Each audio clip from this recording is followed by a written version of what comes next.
সালামু আলাইকুম। সবাই কেমন আছেন? আশা করি আলহামদুলিল্লাহ ভালো আছেন। আসলে আমরা আজকে হঠাৎ করে বের হয়ে গেলাম। বের হয়ে হঠাৎ করে লাকসাম, কুমিল্লায় চলে আসলাম। এইখানে আসলে আজকে আসছি আমরা চট্টলা মেজবানের খাবার টেস্ট করার জন্য।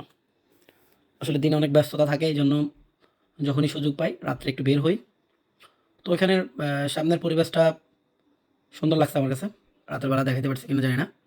এখানে একটা নার্সারি আছে। এখানে বিভিন্ন প্রজাতির ফুল এবং ফল গাছ আছে। তো এখানে চাইলে আপনারা নার্সারি থেকে বিভিন্ন ধরনের ফুল গাছ বা ফল গাছ নিতে পারবেন। তো আমরা এখন ভিতরে প্রবেশ করতেছি। তো ওদের আসলে চট্টলা মেজবানের শাখা কিনা আমি জানি না এটা।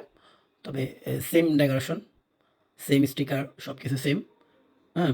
ভিতরের ডেকোরেশনটা সুন্দর ভাল লাগছে আমার কাছে। আশা করি আপনাদের কাছেও ভালো লাগবে। আমার সাথে আছে আমার ছোট ভাই দীপু, সোহাগ এবং আমার ফ্রেন্ড বেলাল। তো আমরা অলরেডি খাবার অর্ডার করে ফেলছি। তো ওদের প্রাইসটা কিন্তু ভালো।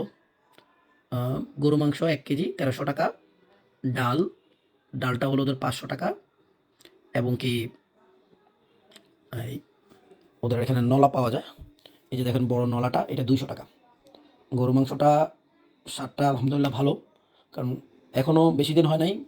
কোরবানি ঈদ গেছে। এখন এই যে গরুর মাংসটা ভাল লাগতেছে, তাহলে মনে হয় যে আসলেই ভালো। আমাদের কাছে আসলে ভাল লাগছে। ডালটা বিশেষ করে অসাধারণ। গরুর গোশটাও ভালো, ভাতের কোয়ালিটি ভালো, রাইসটাও আলহামদুলিল্লাহ সবই ওকে। খাবার কোয়ালিটি, সার্ভিস আমরা হ্যাপি। তো আপনাদের সবাইকে অ্যা সবাই এখানে আসতে পারেন। আমার মনে হয় আপনারা খাবারটা টেস্ট করতে পারেন। কোয়ালিটি আলহামদুলিল্লাহ ভালো। আমাদের কাছে অবশ্যই ভালো লেগেছে। আপনারা খেয়ে টেস্ট করতে পারেন বা কেউ যদি এখানে আগে যেয়ে থাকেন। আসসালামু আলাইকুম ভাই, আপনাদের এটা খোলা থাকে কখন থেকে কখন? রাত ১টা পর্যন্ত খোলা থাকে। ১টা বন্ধ। হ্যাঁ, আর সকাল ১১টা থেকে রাত ১টা বা ১টা পর্যন্ত খোলা থাকে।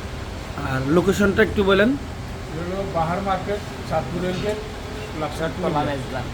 লাকসাম কুমিল্লা না? জি, বাহার মার্কেট, চাঁদপুর রেলগেট, লাকসাম কুমিল্লা। আচ্ছা, ধন্যবাদ ভাইয়া। ওকে, আসসালামু আলাইকুম। ওয়ালাইকুম।